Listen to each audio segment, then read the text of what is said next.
왕위의 계승과 상징, 그리고 상속세에 대하여 여러 나라를 돌아다니며 보게 되는 것은 사람, 건축물, 자연경치, 기관시설 등의 눈에 보이는 하드뿐만이 아니라 국민들의 문화 수준 등의 소프트 파워를 느끼는 것은 매우 큰 즐거움입니다.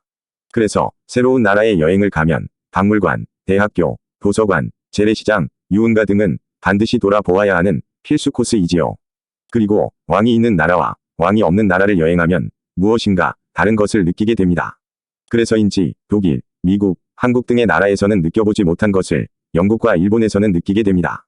일본과 영국의 분위기는 매우 비슷한 부분이 있습니다. 그리고 그것은 전통적인 생활 습관에서 찾을 수 있을 것입니다. 왕이 있는 나라를 방문하면 다른 나라들에 비하여 쉽게 말할 수 없는 어떤 전통이라는 것이 무척 잘 지켜져 내려오고 있다는 느낌을 받습니다. 물론 왕의 권위를 전통에서 찾아야 하는 이유가 있기 때문이기도 하지요.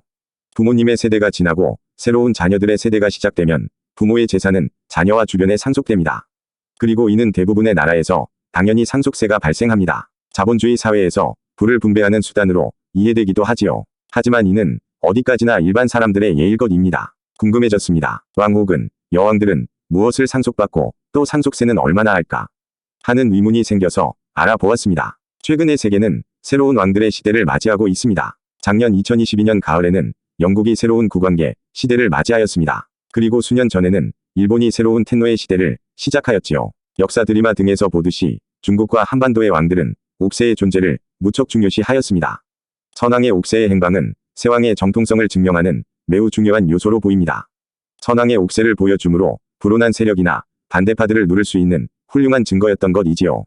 평화롭게 새로운 왕이 대를 이으면 아무 문제가 발생하지 않습니다. 정통성에 의심을 하는 사람이 없기 때문이지요. 하지만 드라마에서 보면 새왕이 되고 싶은 세력들은 한결같이 옥세를 손에 넣고자 혈안이 되어 있는 장면을 보게 됩니다. 옥세는 곧 왕위의 정통성을 의미하는 상징으로 제일 중요하게 여겨졌기 때문이지요. 기독교가 중심인 서구 사회에서는 홀과 함께 왕관이 무척 중요하게 여겨져 왔습니다. 홀이란 세계를 상징하는 원형의 지구봉 위에 십자가가 있는 지팡이 혹은 막대를 말합니다. 물론 왕관에도 십자가가 있지요. 십자가의 왕관과 함께 십자가의 홀을 지니고 있다는 것은 곧 신으로부터 왕권을 부여받았다는 정통성을 의미하겠지요. 물론 영국의 새 국왕에게도 이 홀과 왕관과 함께 궁궐이 주어졌지요. 그리고 일반 시민은 부를 분배하기 위하여 상속세를 내어야 하지만 권력은 분배되지 않는 것이라서인지 새 국왕에게는 상속세가 징수되지 않습니다. 일반 국민들은 세금과 예의를 지불하고 시민으로서의 자유와 권리를 얻는 것이라고 생각됩니다. 일본에서 올해 2023년은 레이와 5년이라고도 부릅니다. 헤이세이 텐노가 사임을 하고 2019년 5월 황태자가 새로운 텐노로 즉위하여 레이와 시대가 시작되었습니다. 즉 일본의 새로운 텐노가 즉위하여 레이와 시대가 시작된 지 벌써 5년이 되었다는 뜻이기도 합니다. 1964년 1월 7일 세상을 떠난 쇼와 텐노의 상속세 신고는 신고기한인 7월 7일까지 이뤄졌습니다. 재산 총액은 18억 6,900만 엔으로서 대부분 전후 일왕가에 남겨진 현금 1,500만 엔을 운용한 금융자산으로 알려졌습니다. 기타 재산으로는 800건의 미술품으로 알려져 있습니다. 유산 상속인은 헤이세이 텐노 부처 두 분이었으며 약 4억 2천만 엔의 상속세를 납부하였다고 합니다.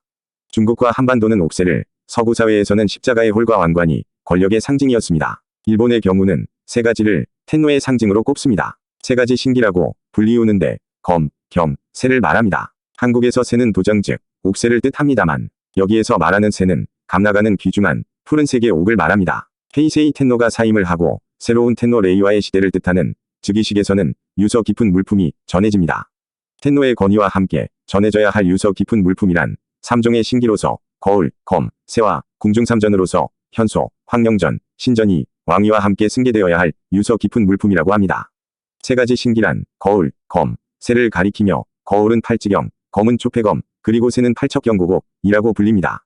텐노 계승 위식에서는 이 세 가지 물품이 승계되므로 비로소 새로운 텐노가 즉위한 것이지요. 그리고 일본의 상속세법에서는 텐노의 권위와 함께 이어받은 유서 깊은 물품들에 대해서는 상속세를 부과하지 않는다고 즉 비과세라고 규정하고 있습니다. 궁중삼전의 현소, 황령전, 신전처럼 왕위와 함께 승계되어야 할 유서 깊은 물품이기 때문이지요.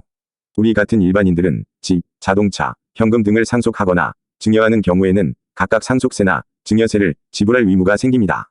오르지 못할 나무는 쳐다보지 말라는 말이 있습니다. 감히 올려다볼 대상이 아니므로 비교하여 상속세가 불공평하다고 할 수는 없겠지요. 주위에 모두가 내는 세금이기에 불평이 있을 수 없지요. 혹자는 가훈이나 가풍, 인격, 예절, 자존심, 신앙 등을 상속받을 수 있겠지요.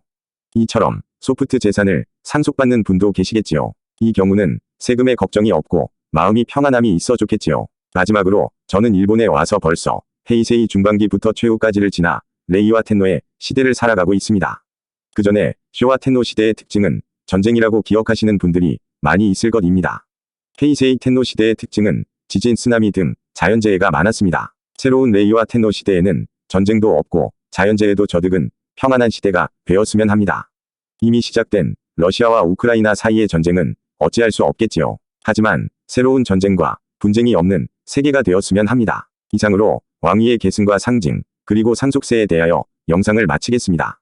일본을 알면 한국이 보이고 한국을 알면 일본이 보인다. 제31회 지금까지 함께하여 주신 시청자 여러분 감사합니다. 오늘도 건강하고 행복한 하루 되시길 기원합니다.